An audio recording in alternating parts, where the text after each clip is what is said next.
Shankar is somebody who probably has, in some way, touched the lives of pretty much every Indian. And why I say that is because he was also a part of the demand generation and marketing team at Aadhaar.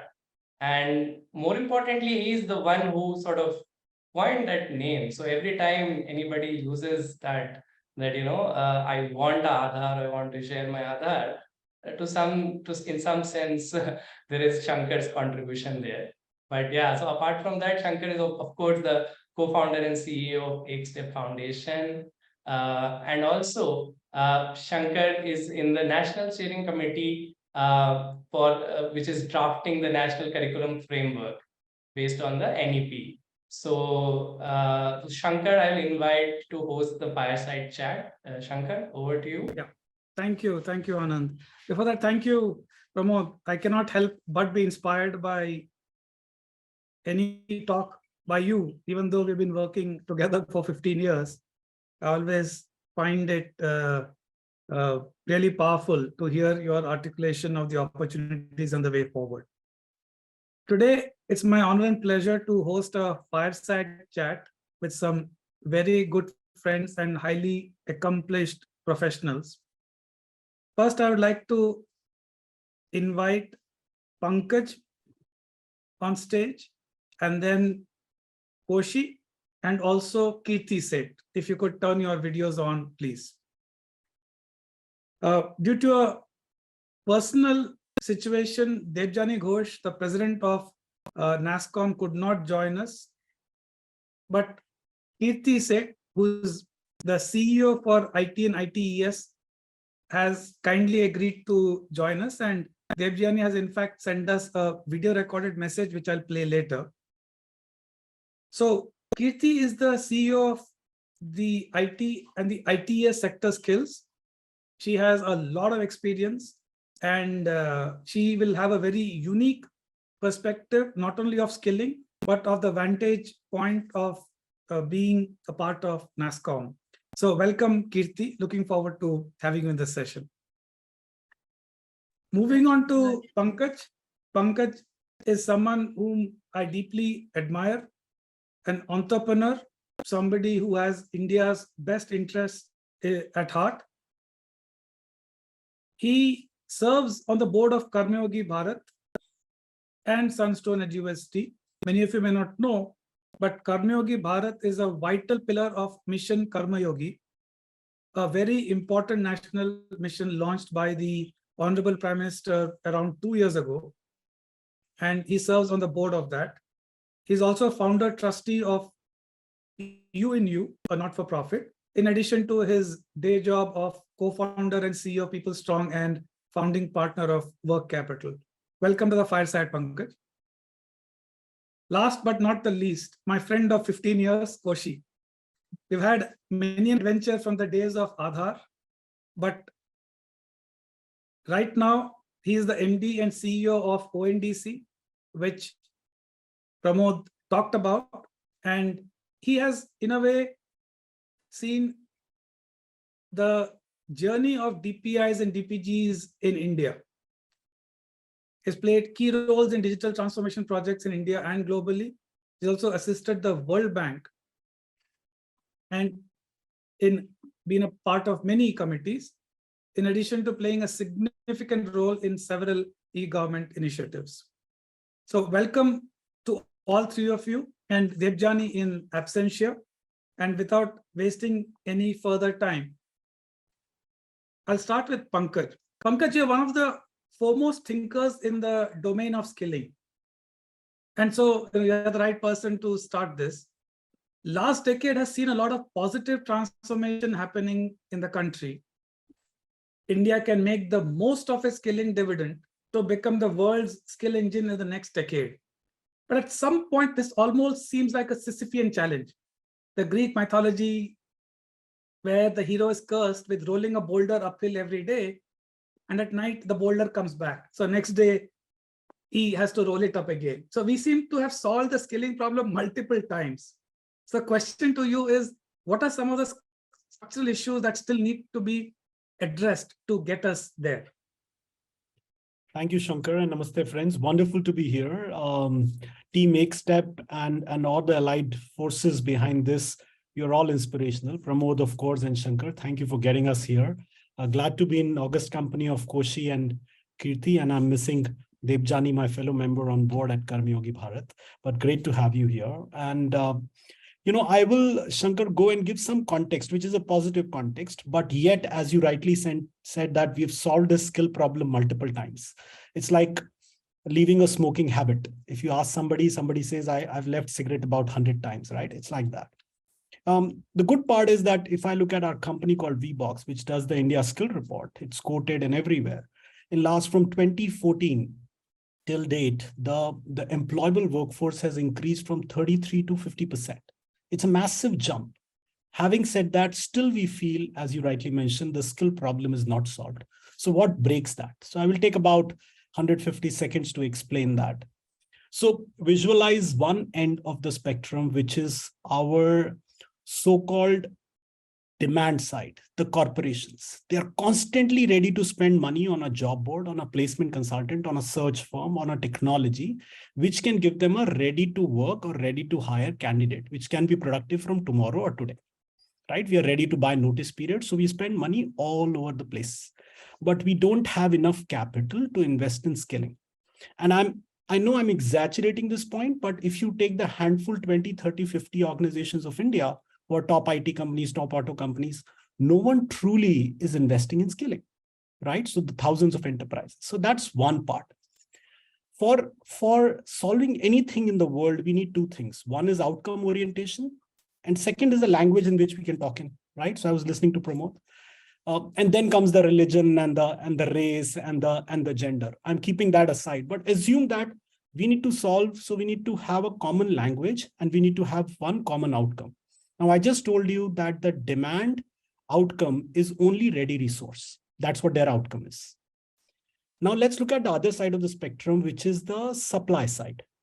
The candidate, the student, is ready to pay for something which is called education, but actually he or she or his family or her family is paying for a job.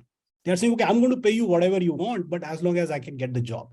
So I'm paying for a teacher, I'm paying for an institution, but my ultimate objective is that. And in students' mind, they said, I will get a job if I get certificate. So I'm okay to pay for a certificate, whether I get it rightly or not so rightly. So their outcome in their mind is a job. There, on the other side, the outcome is a ready candidate. In between, the teacher, the education institutions, the applicant tracking providers, the job boards, everyone is just focusing to get paid on the effort they put in. If I'm a teacher and I've paid 8 hours, give me money for 8 hours. If I'm an institution, I've given you a certificate, you've cleared my assessment, I will give you, it's approved by the skill standard. But look at all the three constituents are broken because their outcomes are different. One wants to get paid for the effort, other wants to get paid for the job, and other wants to get a ready resource. So the outcome is different. Second point, the language, the bhasha that we use. The corporations are using applicant tracking system, job boards. They put it something called a job description. I'm an HR professional, but sorry to say 70% of managers still don't look at the job description while interviewing. 90% of the job descriptions are written by HR, not by the line guys. On the other side, if you look at the student, they put up CVs the way they wish to. They may have looked at the C++ book and they'll put it in their CV. There is no way we can validate that they should write it or not. So that's the second side. In between, the institutions which are preparing them are using no common language to prepare them. So they just give a certificate which may be of value, may not be of a value. So there is no common language which is uniting them. So if there is no standard outcome, there is no common language, how will it work? And I will conclude my point, hopefully in time. I have half a minute more. So visualize on top of it, there is a circle which is called women. Out of this whole equation, we have kept the gender on the side. Probably 80 to 20% of total economic activity is being contributed to them. So somehow, for some reason, women are left behind on the skilling map. Whereas if we get them more involved in the workers' participation, our GDP numbers, everything can go up significantly. So I think there are so many reasons, but I wanted to share broadly these 3 points, two which are fundamental, the outcome and language is different, and one overarching theme, which is women. Thank you. That's my take in a simple language. Fantastic, Pankaj. That was both simple yet very insightful. Markets are looking for demand-ready resource. Students and parents are looking for jobs and certificates. And the teachers, skilling institutes, the people who are putting the effort to connect the two are talking in terms of time and effort, right? And lack of a common language which relates from there, right? So in some sense, it naturally leads to the chaos and everybody doing the same thing again and again. That's fantastic. Thank you for that, Pankaj. In a way that segues into the question for you, Kirti. You have a deep understanding of the challenges faced by companies and societies. From NASSCOM, you would have seen a lot of time and money spent in finding the right talent and running background checks. As Pankaj said, companies are willing to pay, and they pay a lot to and effort and money to find the talent and run background checks. On the other hand, employees are struggling. Talent is struggling in finding the right opportunities, right? At a junior level, it's pray and pray. After some time, it could be networks. How do you, from your vantage point, look at this problem?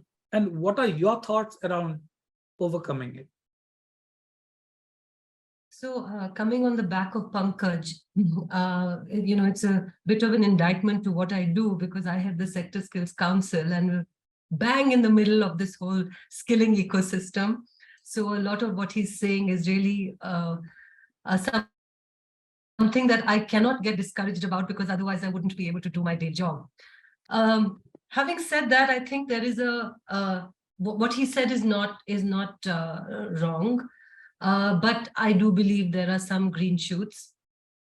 We've struggled, quite apart from the landscape that he laid out. I think we've also struggled from the policy framework. And I know you said not to talk about policy, but how can we not, given that this whole language of skilling and this Skill India mission actually came into our lexicon when all this money was thrown at it and the numbers were trotted out that we will train 500 million people, and then what happened? And now there is such a review happening of what happened in that Skill India ecosystem.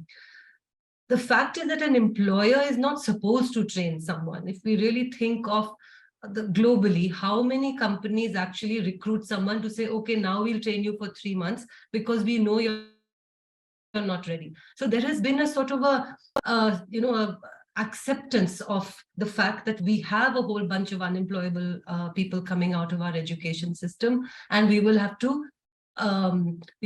finish them. I mean, in fact, the word coined was finishing schools. It's actually quite tragic, because when you think of where finishing schools emerged from, the terminology, it was really quite different, but it became called finishing schools in India. So the challenge is just this, that you take a person who's not ready, you skill them for the job that they're supposed to do, but that fundamental knowledge that creates the ability for that person to then learn further and grow further and get a little deeper into their domain doesn't happen, because the fundamentals are not there. So the fundamentals truly are something that the education system does need to take on, because the companies will do a band-aid job. They'll just skill someone to do what they want them to do. So there'll be a factory created, but how deep is that factory? Is that factory going to be able to innovate? Is that factory going to be able to problem solve? Is that factory going to be able to be creative? Some really brilliant people will emerge, and that's why India is doing what it is in the IT world. But I think that's a law of large numbers. We just have so many people, and so many are so completely brilliant. And you have them on your call today. So that's how it emerges. But unless we dovetail the education fundamentals with the application which the skilling part can do, and the two work together, and you are the architect of the National Credit Framework. I was just looking at your profile. So to me, currently, that is a good answer to where we are right now, because the education institutions are not looking at application. They're not looking at saying, can you demonstrate, student will be able to. It doesn't happen. So when you put the skilling on top of it, you make it credit equivalent, there is a hope that this is what will happen. And actually where I'm sitting, I am seeing that happening.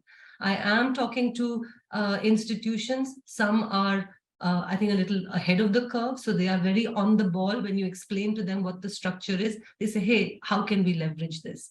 They then come back to NASSCOM and say, all right, we taken this skilling course. Now get us industry applications, get us industry problems, because that's how we want to make it real. But this is also a big change. You know, how does industry suddenly start sending problem statements to colleges? That mechanism is also something I think that we are thinking about how to create at NASSCOM, because we have the industry. As a Sector Skills Council, we work with institutions. So is there a way that we can do this in a structural way, not just ad hoc that, okay, I've connected two people together, see what you can do, nice conversation, and let's get on with it. But what's the model that we can take that can actually do that? I think the fundamentals, the application of the fundamentals through skills, and then the ability to say, how do I make you more conscious of what the real world is? I think the word that Pankaj used was the language.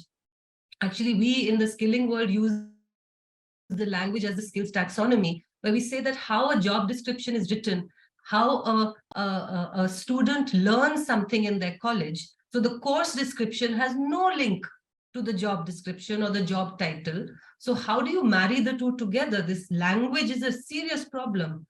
So we look at it from a standards perspective. But I think the fundamental thing is the quality of that credential. Because if you are coming out with a paper or a certificate, what does that certificate stand for? Once we start questioning that, I think right now there's a kind of a resigned acceptance to, okay, and in fact, the high cost is that companies will only recruit from a few colleges. They say, these top 200 is fine, but the rest, I don't know, we don't want to go there. But this is India, we have 46,000 colleges. If we don't enable them, how will we ever transform? So that's, I think, the problem that we need to solve through this language, through the models, through the structure, through the right credentials, and see that credential stands for something. Thank you. Thank you, Kirti. You're suggesting that, look, obviously policy is important, but there are certain fundamental changes, and starting with education, preparing the children. There's also some missing structural mechanisms, not the ad hoc case studies of one company doing a job fair, etc. And you seem to be endorsing the need for that language to unify skills taxonomy with academic description, with professional job description, right? I think it's the right time to segue to Koshi. Koshi, over the last 15 years, you've seen the change from Aadhaar to UPI to ONDC. You've seen the change from platform to protocol, right?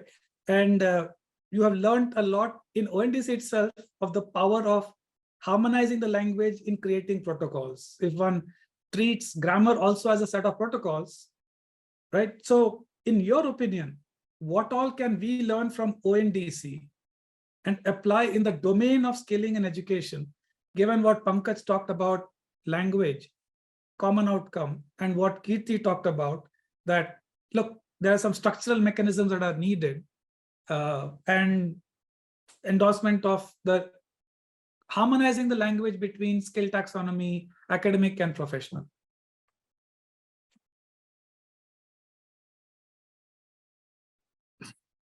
Thank you, Shankar. And as from your introduction itself, you know that I'm not an expert in the field of education. I'm my expertise in the last so many years had only been trying to find digital solutions to population scale problem and implementation side, building on foundations of the really unique solution architecture, designing like the kind of stuff you and Shankar and Nandan and all have done. Because that's a starting point. If you don't have the right, the underlying architecture, it's like the foundation, nothing gets built on the top of it. But having got the good foundation, it's also important that how we build and what we build and how it is maintained. That becomes the whole infrastructure livable and usable. So my thought had always been, my involvement had been always in that dimension. So let me just give some of the interesting learning, which is relevant for us, as well as share with you some of the advantage that we already have because of some of the things that got already implemented. Like you said about the Aadhaar, which is being there for ID, and UPI for payment. And ONDC, like very clearly explained by Pramod in the beginning, is a way for people who have something to give, come and find out people who have something who want it.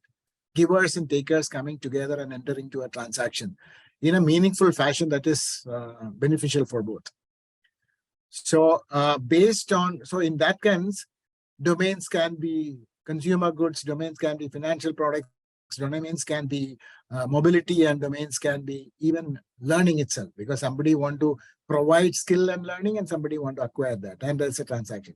And somebody want to make that learning very clearly articulated and catalog being prepared so that somebody who wants to learn or wants somebody else to learn can identify what is good for them, choose that, make an entry, and then continue, and then have an interaction with that entity to get what they are being providing at the end of it, like you said, a verifiable credential. So, so the advantage is that as ONDC has already started building on this foundation, some of those things, we have the advantage of taking for granted, just like ONDC has the advantage of taking UPI for granted and Aadhaar for granted and so on and so forth. So because once you have the learning that I say, once you have the basic underlying solution architecture done and the protocols made, it is very important that it is implemented to appropriate institutional framework, okay, which will give it the right kind of agility and flexibility that is needed to implement a truly transformational project on one side, as well as have the institutional discipline of making it a utility and not a profit maximizing enterprise, which may have conflict of interest with many other participants. So in that sense, we have to make sure that our job is to, we have somebody created the the whole layout for the digital highway, and we have to put the digital highway, and so that what is there on the top of it will benefit by it. And there's a lot of things will come with very innovative services on the top of this rails, and be successful business-wise and be relevant to the society at large. So that becomes very, very critical. And then the second thing is, while this kind of an open architecture provides equal opportunity for everybody, we also have to realize that everybody do not have the equal capability. So there is a lot of relevance to help adoption by all who are eligible to adopt, and help those people who are not that endowed for the adoption. In fact, that itself is a very interesting point of view for your area, because it also opens up demand for another domain, which is skilling. So it feeds its own demand because of the way the whole network itself is evolving. Because it's never been attempted any time in the world anywhere. So there is nowhere there we can say, okay, look at the job description of that company. It is not there. So we are creating every element of that and getting people trained and certified. That becomes another domain for us, in addition to any other certification. Even we become one of the consumers. The whole network become one of the consumers of training and skilling. And then there's a lot of hand-holding needed. And it is not just about technology. It is also about the business processes. It's also about the etiquettes in this network. It's also about the, what are the appropriate business model for them to be sustainable, because each of the people who are building on the top of it are the people building up with the intention of making a sustainable entity. They are not doing charity, and they are actually, it has to be self-sustaining and grow. Otherwise, after some time, people will lose interest. So these are the kind of very, very critical thing that is worth learning, even in the domain, like I said, in the education domain. And some other things since we have built the foundation, you can build on top of it, but it needs a heavy amount of adaptation. And I believe the Skill-A-Thon is about the extent of adaptation that is possible on this foundation to make this domain very, very meaningful. Thank you. As you said, Koshi, each generation of digital public goods and infra seems to build on the other. UPI built on Aadhaar, ONDC built on DPI, on UPI, Aadhaar, e-sign, many other things. And I think education and skilling infrastructure will now build on all of this. So, and it's very good counsel that it's not just technology, several other pieces have to come together. And most important, if adoption is not there, then the rest of it does not make any sense at all. So at this stage, we had spoken to Debjani earlier, and she has kindly recorded her answer to a question which we had asked. And I'll read out the question. I'll state the question, and Anand, if you can cue her response and have it ready while I read out the question. So the question we asked Debjani Ghosh as president of NASSCOM is this. NASSCOM is a strong collaboration of 3,000 plus members and 9,000 plus startups. And you firsthand know the power of a network. What about an ONDC style of network for education and skilling excites you? In what ways do you think companies could benefit from such a network? And Anand, if you could play the video where Debjani talks about it now, that would be great. Yeah. Thank you.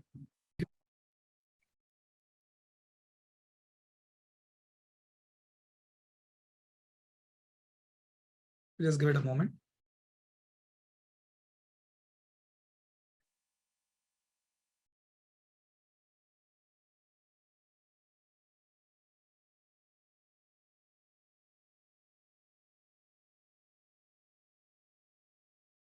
Yeah, just 20 seconds. Yeah. So while we're doing that, after this, we'll shift gears a bit. And yeah,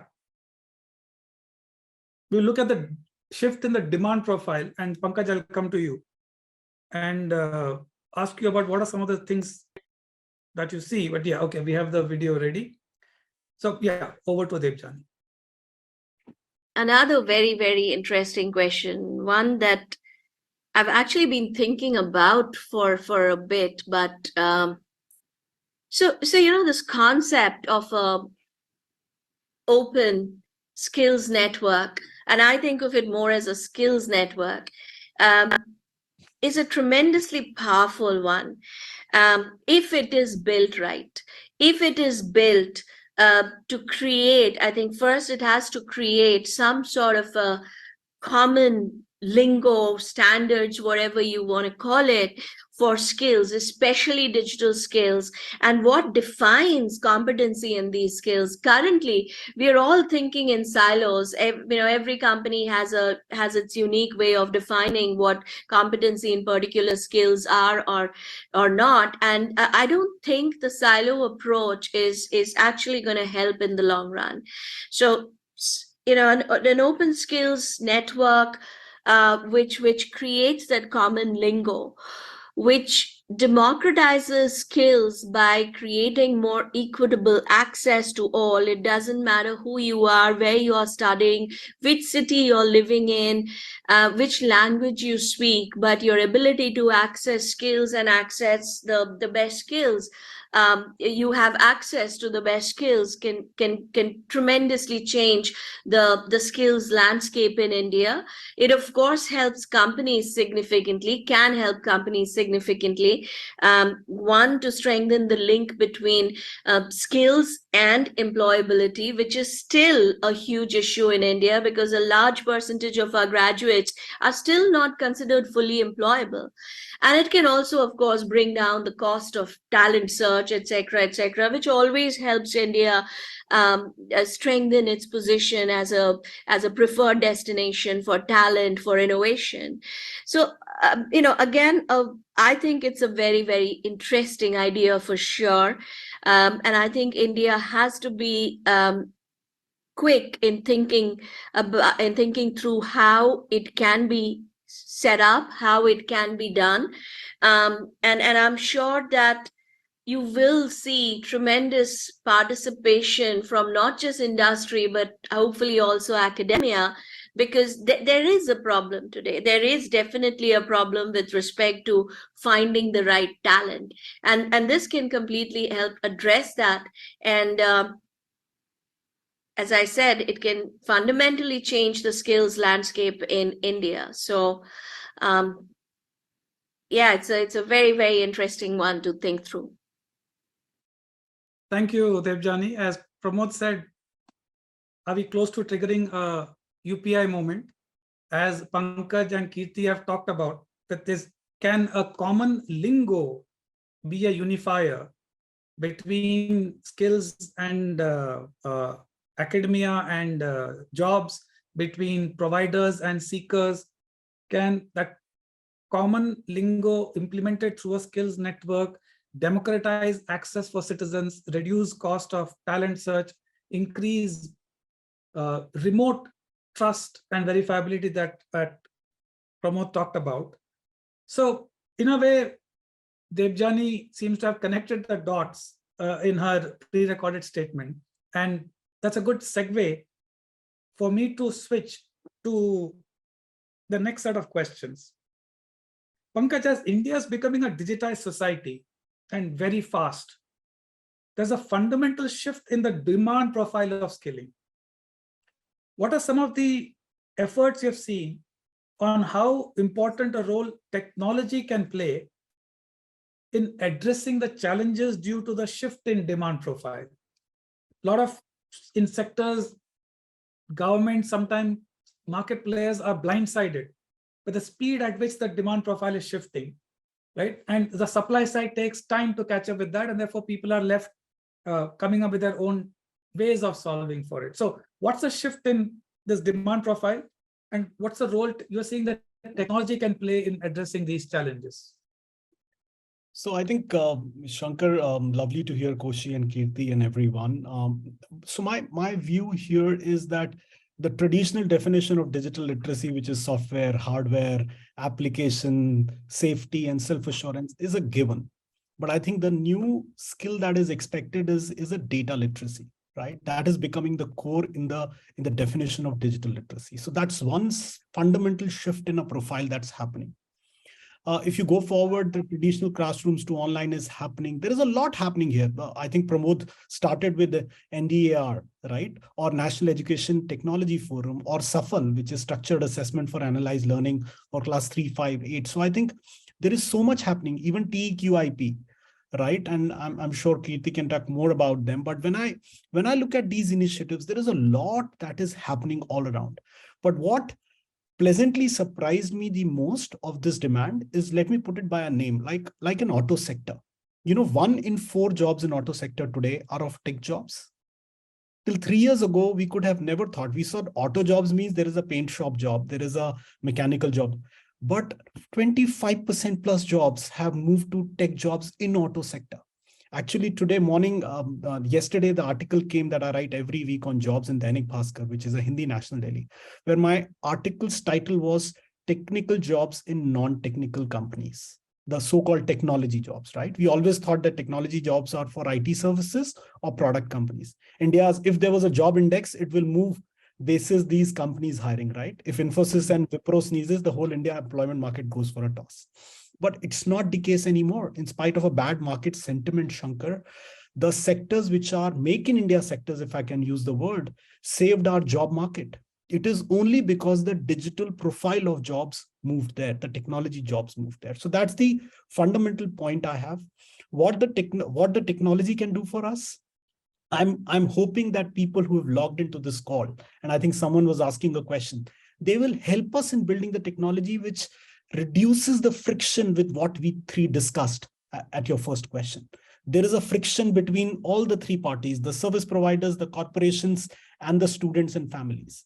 Can that friction be reduced? It can be. Can you build up? Somebody asked about a resume. Can you enrich a CV to an extent that I have everything that I want for Pankaj? We discussed about a UPI movement, or Koshi was talking of ONDC. So it's such beautiful stuff being done. Can we expect that Pankaj Bansal's CV will be available on every platform? Is it mandatory for me to be only available on a job board which is monopolizing the market, and I'm going to pay thousands and lakhs of rupees to find Pankaj? So is there a technology that exists for all of us to enrich the CV and make it available when I want on the system that I want, and I'm ready to pay whichever channel I'm doing? So Shankar, that is my hope. That is my dream. There is enough happening through government, but I think it's now time for entrepreneurs who are on this call or this ecosystem to do it. So that's my take. Thank you, Pankaj. Again, short, brief, insightful, and mind-opening. Koshi, how is India becoming a digitized society helping ONDC? Based on your experience of getting ONDC up and running, what are some of the key challenges that the community and the Skill-A-Thon participants should watch out for?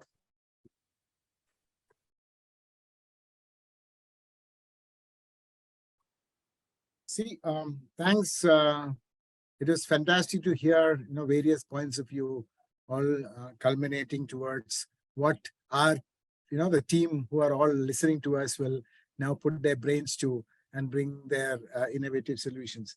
Because essentially what I believe is what they're supposed to do and what they're expecting to do for us is to find solution to the challenges. And let me just highlight some of the solution or some of the challenges so that it can help them in building the solutions. And I'm sure that you would have given them not so easy use cases for them to shape it. But I'm just trying to give some other thoughts to sort of share with them the challenges behind it, in a practical way. See, if you as you heard that it is what we are doing is to bring the consumers and providers together. And often we are also used to a platform-centric approach where that particular platform is addressing the need of a very specialized domain. For example, consumer products, like if you look at Amazon or Flipkart or anybody, they are looking at those products. Look at Swiggy and Zomato, they're looking at food. Look at somebody, there could be something like this for mobility and so on and so forth. And it is an end-to-end solution based on certain expertise, and often with providers and consumers coming together, and then the intermediary has as a sort of incentive to sort of find out the best way he can maximize his interest. Sometimes it becomes like a conflict. So one of the fundamental models of a network is unbundle. That means the people who are representing the consumers are looking at only the consumer's interest. And people who are representing the providers are only looking at the provider's interest. So they don't have to worry. For example, a consumer's agent, like a buying platform, buying agent need not worry about who are the people listed. Should I push that person's solution, this person's solution? No. He has to worry about how do I find out what is the most appropriate solution or the product or the service that the buyer wants. The same is applicable in education too. If I am coming to this network, to the buying side of it, I want to get trained. Sometimes I know exactly what I want, and I need to ask for it and help me to find out from the best provider. Sometimes I don't even know. So you need to help me to find out what I need to train and look at what is available. So because your job is to find the most innovative way to make my interest as your priority. And although it sounds so obvious, Shankar, when I deal with you on any other, we deal with everybody who are already in the business, who are very familiar with being a provider and a consumer, think with the limitations forced upon them by the platform thinking. That mental model has to break. And that is the key learning I want each of the people who are participating in the hackathon think about. And so in that way, same is applicable for the sellers too.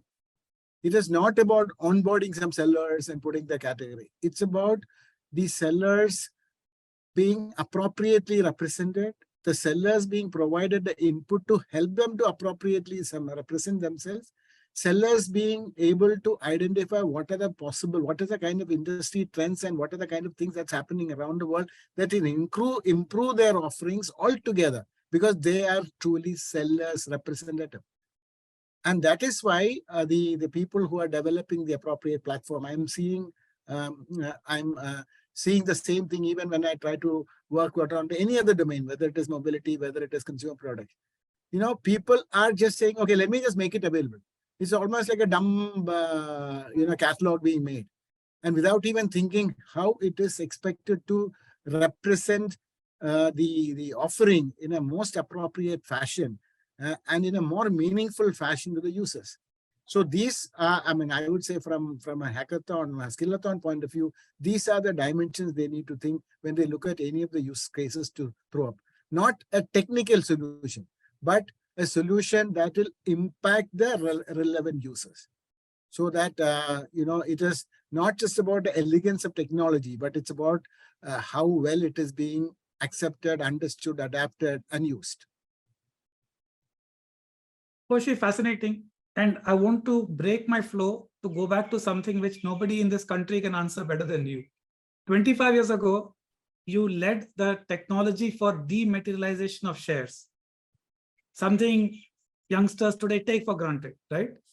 But those of us with gray hair, less hair know of the days of paper certificates, right? And the generation of a platform called BSE, where you got onto the trading floor and I want to buy, I want to sell. From there, dematerialization of shares, from there, casually you go to any platform, buy and sell it somewhere. There is a depository.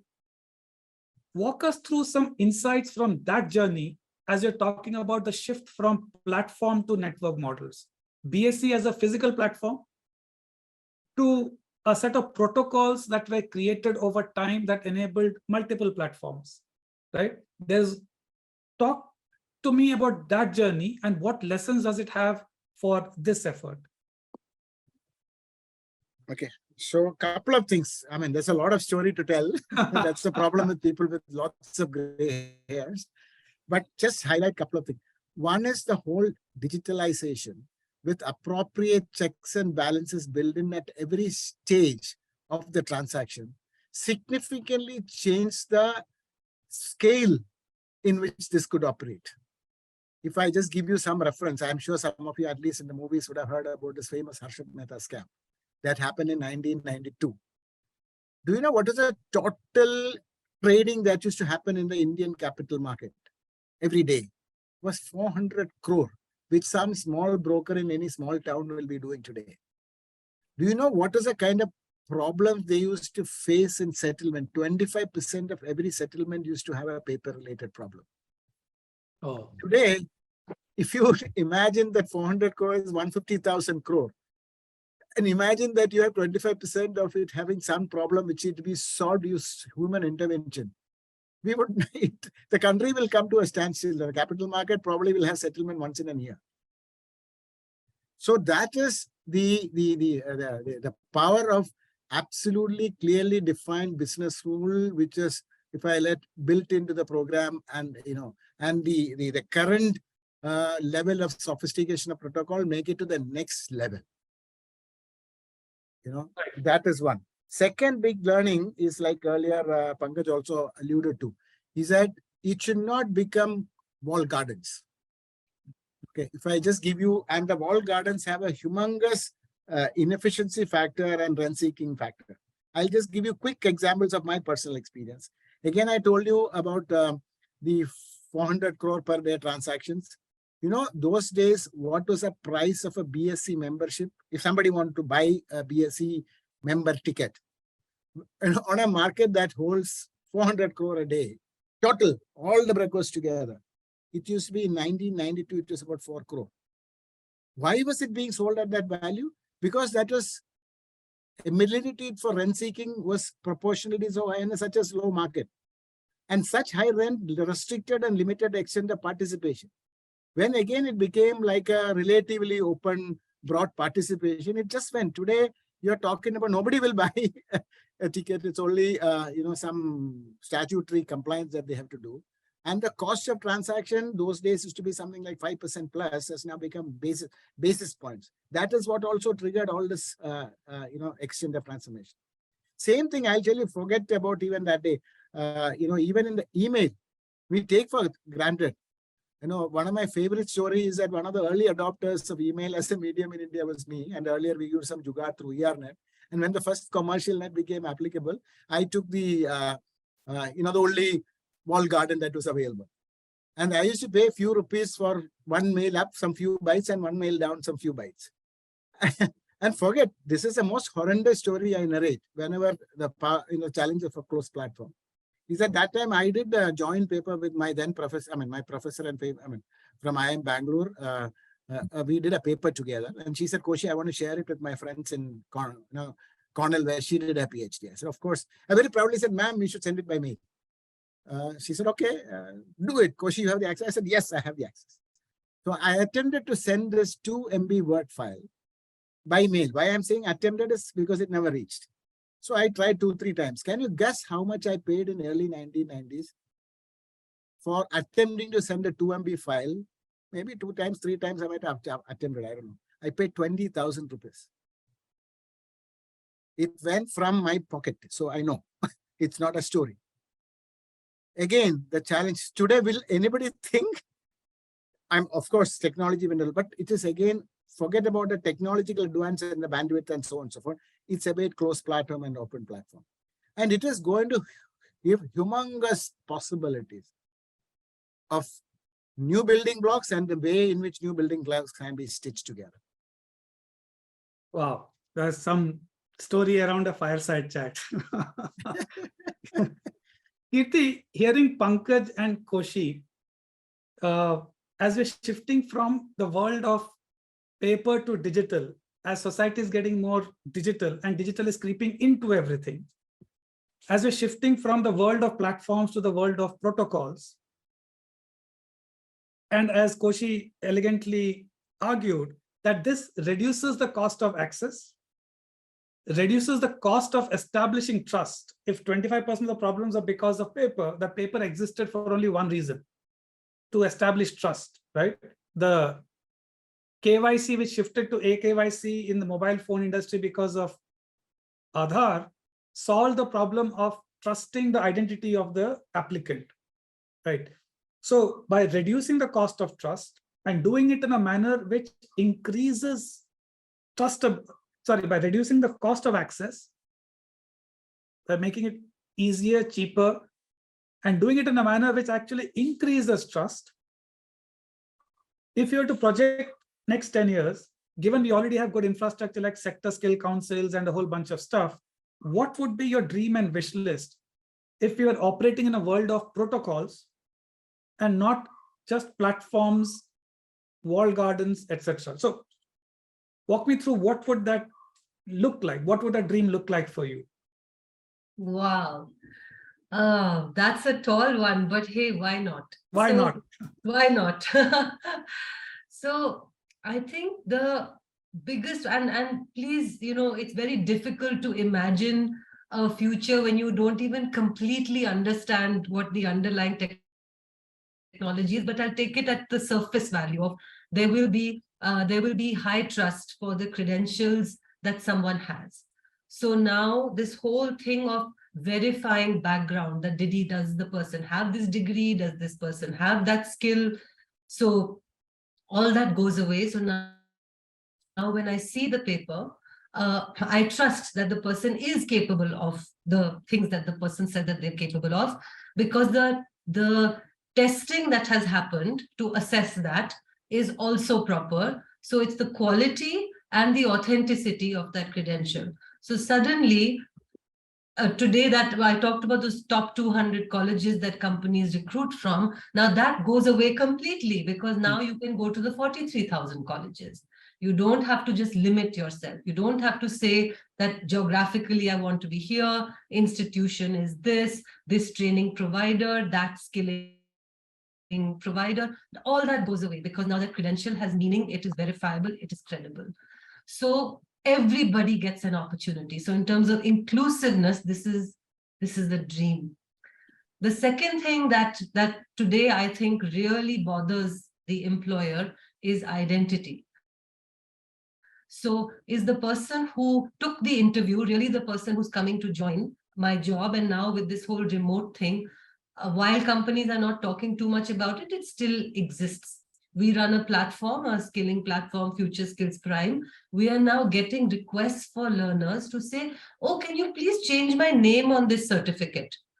And innocently, we took they gave the ID, the Aadhaar card was given, and said, see, this is my Aadhaar card, this is my name. Only to realize that when they actually logged in, they had used a driver's license. So now there is no match between what is the proof you gave me earlier and what is this proof now. Simple. We are a sector skills council. We never thought that we have to think so deep about this nefariousness and creativity of people. So now So an industry has this problem. So now all this background check goes away. This person is actually who they say they are.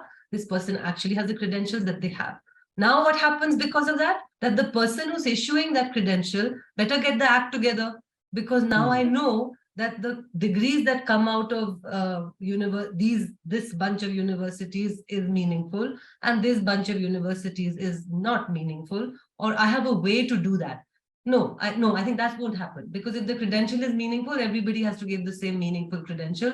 So the people who are at the bottom of the pyramid will have to up their game. Because if they don't up their game, they won't meet that credential benchmark. Because my credential has meaning, my credential is authentic, my credential is reliable. So I will effectively democratize everybody's opportunity to apply for a job. I will make skilling aspirational, because now that skilling credential or that education credential, why skilling, or I mean, why only skilling? Skill, both of them. I will trust it, because that ecosystem has now become a trusted ecosystem, and all the costs that go into the crazy recruitment song and dance that has to happen goes away. My plumber, my driver, my beautician, my construction worker, suddenly now their credentials become meaningful, because my Sector Skills Council certificate means something. So this whole problem of nobody valuing skills, and I'm moving away from white collar. I'm going to, people who are completely at the bottom of the pyramid. Why does that plumber not get a skill certificate? He has no value for it. There is no wage differential for that. There is no earning premium for that. So that will change. So, oh, that sounds wonderful. Thank you so much, Kirti. In all the various transformational projects, at least I've been directly involved or have an inside view. It always starts with an imagination and a powerful question. Why not, right? In 2009, it was, when I tell someone I'm Shankar Maruwada, you should believe me, right? Because the government of India, the rest is detailed, right? Government of India is saying so. UPI. Pramod just asked a simple question. Why can't I send money the way I send email? What's the big deal in all these paper checks and all that, right? Not that we were either from identity or from finance sector, right? But sometimes the act of asking an innocent and powerful question as a why not triggers an avalanche of more questions. And I've seen that to just work magic. So, and a lot of what you said, right? If I don't have the power, but if I could, I would say tathastu, because that will happen by 2030. So when Pramod said that this is a UPI movement, he's referring to specific meetings that he and I know of, whether it's UPI or Aadhaar or many other things, where we said this will happen, right? We don't know when, but this has to happen for India to leapfrog. And over time, a lot of people came and it happened. We were there, not there, that's secondary, right? So to all the listeners, the power of what Kirti articulated is mind-blowing, right? And take it from me in writing, 2030, if we get together, we'll be laughing at the day, like Koshi is laughing at 4 crores rupees license and 20,000 for an email. There was a time that a plumber from Odisha used to be disadvantaged coming to Bangalore because he had nothing to prove. So on that note, I'll move to the last set of questions leading directly to the Skill-A-Thon challenges. Skill-A-Thon is bringing together over 3,500 participants to solve some of the key challenges around trust and discovery. In some sense, we have unpacked what are these challenges of trust and discovery. There's a question to each one of you, starting with Pankaj and then Koshi and Kirti. How do you see some of the innovations being leveraged by you or others? And what about solving for trust and discovery excites you? Kirti, you've given a head start, right? But you can think some more and I'll come back to you. But starting with Pankaj and then Koshi. No, it's music to my ears what Kriti said, what Koshi was explaining, the lovely examples. So I think I was thinking about this company Board Infinity that I'm associated with, which is a boot camp, right? It's nothing, it's preparing people for getting jobs. But they spend considerable amount and effort in getting people placed. And they claim that 90% we have placed, they are so happy. But imagine, Shankar, this industry is plagued, the EdTech, with CAC. You would have heard this term, customer acquisition cost, right? It's the biggest thing from Byju's to an academy. Everyone is trying to unravel. On top of it, we are telling them, don't focus there, focus whether people got jobs or not. But since we are loading such unnecessary costs, the example of Koshi's 20,000 rupees, believe me that 20,000 rupees in today's context is we are spending on that CAC because there is no centralized system where we can go. The amount in circulation, be it what Kirti mentioned in recruitment systems, be it anywhere in boot camps, is all enough, provided we have efficiency. So I believe people who are on the call or who are going to solve these 3,000 plus problems are building the new boot camps of India, which will create the skilling ecosystem to an extent that when I will need, I will not only have Pankaj's data XYZ, but A to Z, everything. As a country, we've been given 99 chances to make the first impression for skilling. And this is our 100th chance. And we will definitely leverage it.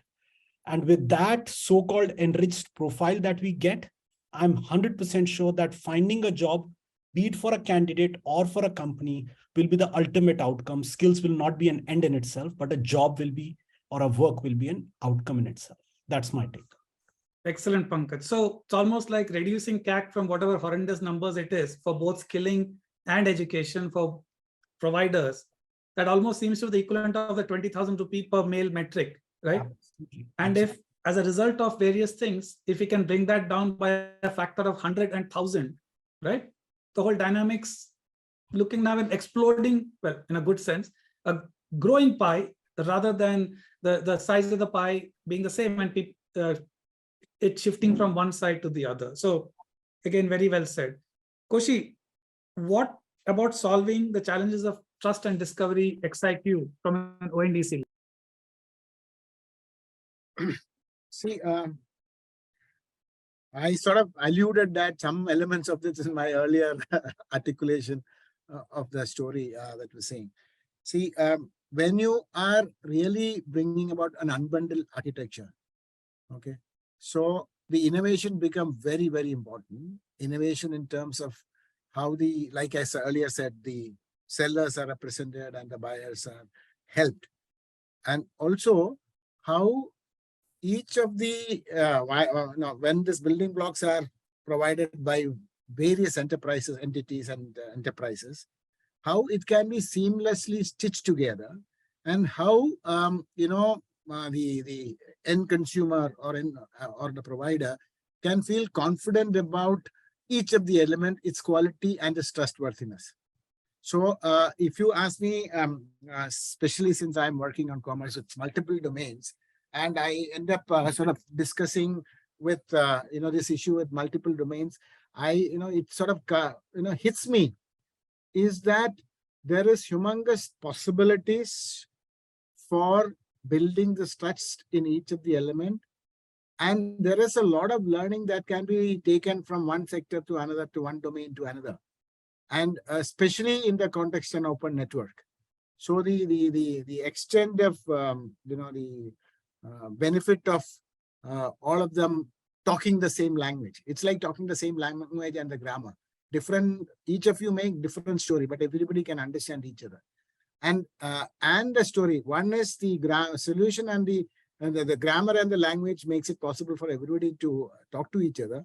And the quality of the story makes it relevant to each of these parties. So, and that is where there is humongous potential for innovation and cross-learning. Okay, and if you work purely as, in one domain, you will not even see the kind of benefits that has come from the other domains and adopt from them.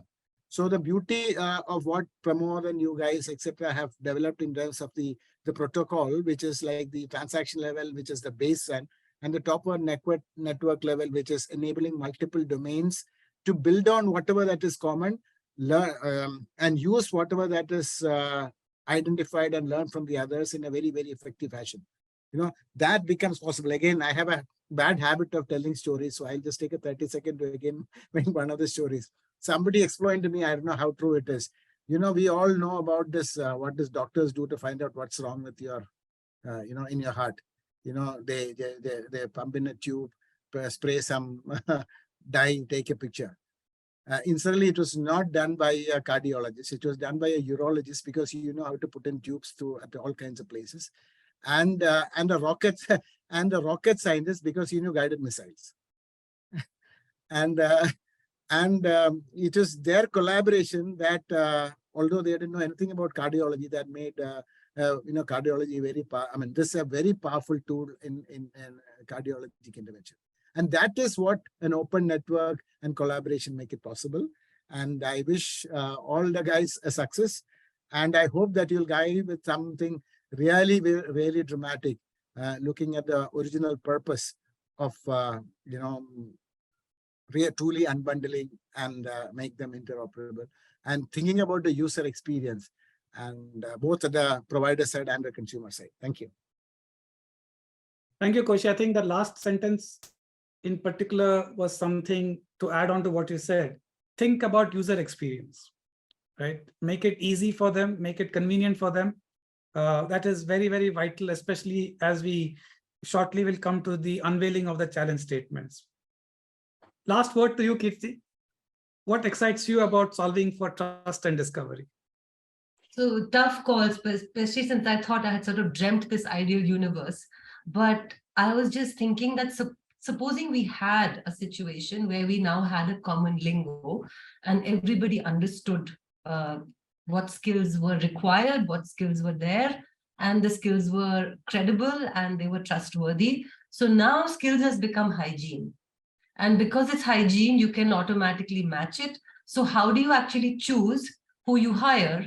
Because the skills are common and they're equally credible. So then what? So then you're hiring for something, some factor that person has, which is different.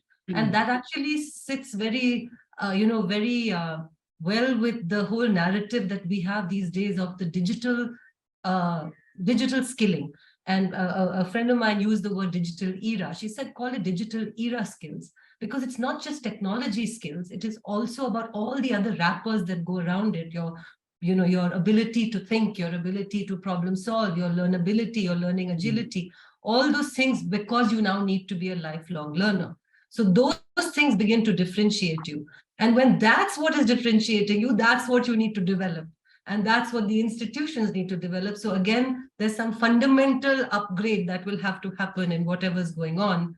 And hopefully, then everybody will stop running to computer science degrees, engineering degrees, and go back to some mechanical and civil and electrical, electronic, mechatronics, because that's where true innovation will happen, when that true domain knowledge coupled with some digital era skills of tech skills and enterprise skills or professional skills, call them whatever you will, is then does become your differentiator. And if India is to be that digital talent hub, and we have to truly innovate, then that's that solid foundation that we're going to need. So skills become hygiene. Everybody just needs to be better at something else that will push pressure down to improve the system. Fantastic. Fantastic. The problem with any fireside chat is just about when you're warming up over a fire and a virtual cup of hot coffee or what have you, right? You get a signal from the moderator that, okay, we need to move on. So I will now request the audience to type in any questions you have. We might have time for 1 or 2 questions, and I will moderate that. And so, yeah, if anybody wants to ask any questions, please type it in the chat provided.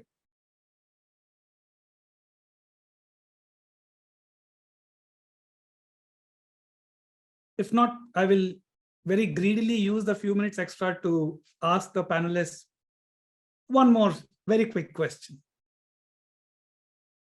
So there were a lot of questions, but we have been trying to answer on our side also. So you might see the panel empty. We have tried to answer a lot of questions, but yeah, audience can Okay. post new So questions one specifically of the for questions panel. I remember, and I think you might have answered it, is it even possible to create a common lingo, right?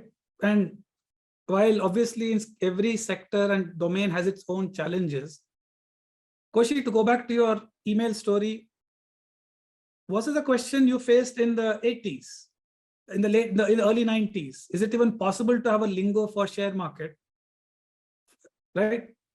What is your perspective on how do you even start to answer? Is it even possible to have a common lingo? Yeah, I mean, of course, I believe that when you say common lingo, um, there will be, if I just give, so we all speak, I mean, we all speak English. Okay. Let's say that if two doctors talk to each other, they will, of course, even if they're talking English, they will have a lot of what you call domain specific words and domain specific usage and so on and so forth. Only they will understand. Okay. But when you want to ask them a medical question, the same language will help them to answer. They will interpret it and they will use their technology to find an answer and give it back to you in a manner that you will understand. Right. That is the idea of common lingo. If you look at email, exactly did the same thing. If you remember, there could be different email providers giving all kinds of functionality.